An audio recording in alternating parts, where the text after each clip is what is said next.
Episode के start में हम यून को देखते हैं जो उस चोर के पास आता है, जिसे देखकर ऐसा लग रहा था कि अब वो चोर मर चुका है। तब यून उसके पास से उस ब्लड फ्लावर और स्पिरिट स्टोन को भी ले लेता है। साथ ही उसे उस बैग के अंदर और भी कई सारी काम की चीजें मिल जाती है, इसलिए वो उन सारी चीजों को अपने पास रख लेता है। दूसरी तरफ हम चैन को देखते हैं जो उन पुतलों के साथ लड़ रहा होता है, और ये सारे पुतले 6 लेवल वाले थे, लेकिन चैन तब भी आसानी से उन सभी को हरा देता है। तब वहाँ पर उसका एक साथी आता है जो उससे कहता है, आप तो अब बहुत ज्यादा पावरफुल बन चुके हो और अब आप आसानी से उस यून को हरा सकते हो। तभी वहाँ पर उसका एक और साथी आता है जो उससे कहता है, यून आ चुका है। इसलिए चैन भागते हुए उससे मिलने जाता है, जिसके बाद वो उससे कहता है, तुम तो वापस आ गए, क्या तुमने उस टास्क को पूरा किया? अगर नहीं किया तो पनिशमेंट के लिए तैयार हो जाओ। तब उसके साथी उससे कहते हैं, मुझे नहीं लगता कि इसने टास्क पूरा किया होगा,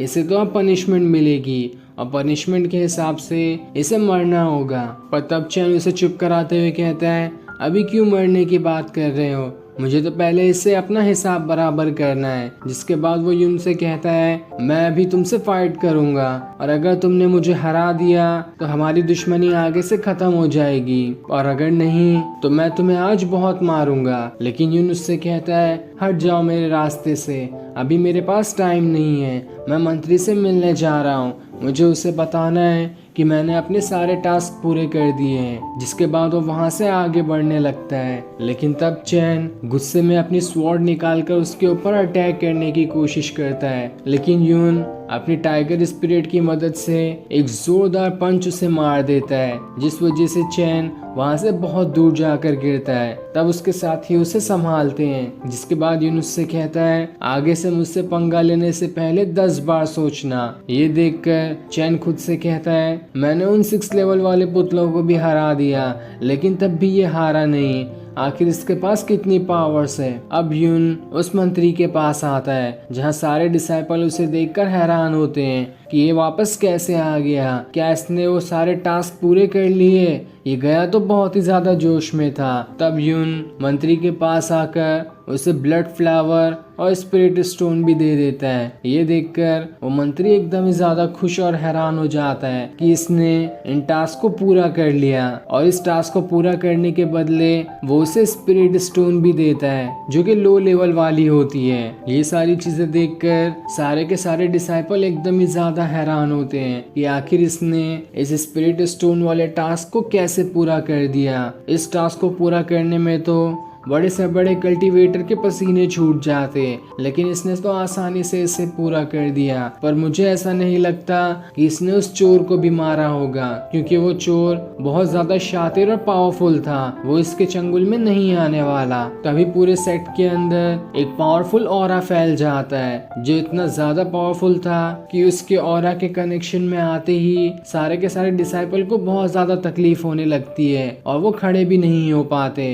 जिसके बाद वहाँ पर वो आदमी आता है जिसने यहाँ पर ऑरा फैलाया है। तब इस चीज को देखकर यून को गुस्सा आ जाता है कि आखिर ये कौन है और सबको परेशान क्यों कर रहा है। तब वो अपनी पावर्स को एक्टिवेट करते हुए उसका सारा का सारा ऑरा खत्म कर देता है। लेकिन जैसे वो उस आदमी को देखता है, सारे के सारे लोग उसके सामने ग्रीट करते हैं क्योंकि वो इस सेक्ट का लीडर था। तब वो सभी से कहता है, मैं तो यहाँ पर यून से ही मिलने आया हूँ, हमारे साथियों को पहाड़ के पास उस चोर की बॉडी मिली है, जिसका मतलब साफ है कि यून ने उसे भी मार गिराया। ये तो बहुत अच्छी बात है, यून ने हमारे सेक्ट का नाम और ऊंचा कर दिया, इसलिए मैं यून का इनाम पर्सनली खुद अपने हाथों से उसे देने आया हूँ। और वो इनाम के तौर पर उसे एक मार्शल आर्ट वाली बुक देता है, जिसके अंदर ड्रैगन स्पिरिट के बारे में भी लिखा है, जिस तरह से उसके पास टाइगर स्पिरिट की पावर्स है। तब लीडर उससे कहता है, 2 दिनों बाद हमारे सेक्ट में एक छोटा सा मार्शल आर्ट कंपटीशन है, मैं चाहता हूँ कि तुम इससे पहले इस टेक्निक को सीख जाओ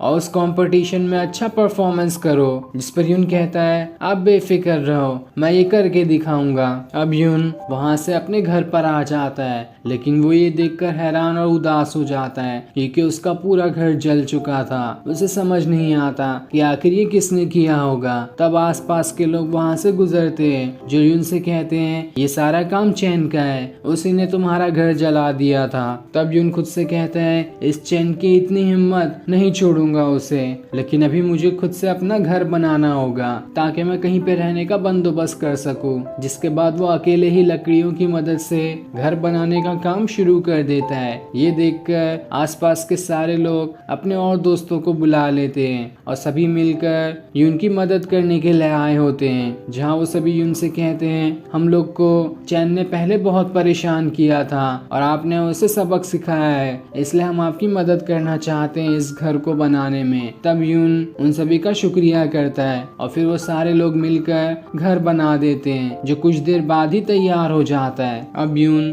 घर पर आने के बाद उन स्पिरिट पिल की मदद से अपना ब्रेक थ्रू करना शुरू कर देता है ताकि मार्शल आर्ट कंपटीशन से पहले वो अपने लेवल को भी पूरा कर सके। अब हम उस मार्शल आर्ट कंपटीशन वाले दिन को देखते हैं जहाँ पर जो इंसान यून से लड़ेगा वो पहले ही रिंग में आ गया होता है, लेकिन यून अभी तक नहीं आता क्योंकि वो पहले ही बहुत ज्यादा लेट हो चुका है। और उसके इतने ज्यादा लेट होने की वजह से इस मार्शल आर्ट कंपटीशन को कराने वाला आदमी जैसे ही अनाउंस करने वाला होता है कि यून हार चुका है, तभी वहाँ पर यून आ जाता है। लेकिन अभी हमें उसकी शक्ल नहीं दिखाई देती, पर उसे देखकर सारे के सारे लोगों का मुंह खुला का खुला ही रह जाता है। पर आखिर ऐसे कैसे यून यहाँ पर आ गया जिसे देखकर सभी का मुंह खुला ही रह गया है, ये तो हमें आगे के एपिसोड में पता चलेगा। और ये सीन दिखाते ही ये एपिसोड यहीं एंड हो जाता है। Thanks for watching.